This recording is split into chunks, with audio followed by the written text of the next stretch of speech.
Election commission نے عام انتخابات 2024 کا شیڈیول جاری کر دیا ہے۔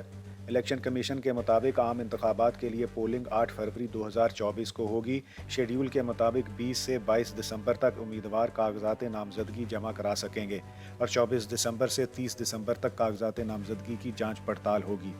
شیڈیول کے مطابق کاغذات نامزدگی منظور یا مسترد ہونے پر اپیل دائر کرنے کی آخری تاریخ 3 جنوری 2024 ہے، جبکہ 10 جنوری 2024 کو اپیلوں پر ایپلیٹ اتھارٹی کے فیصلوں کا آخری روز ہوگا۔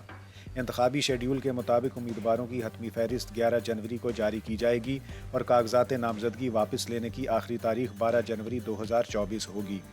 امیدواروں کو انتخابی نشان 13 جنوری کو جاری کیے جائیں گے اور 8 فروری کو پولنگ ہوگی۔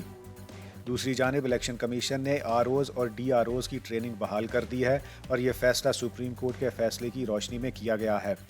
الیکشن کمیشن کے مطابق ریٹرننگ آفیسرز کی ٹریننگ 17 اور 18 دسمبر کو کرائی جائے گی کہ ڈسٹرکٹ ریٹرننگ آفیسرز کی ٹریننگ کا انعقاد 19 دسمبر کو کیا جائے گا۔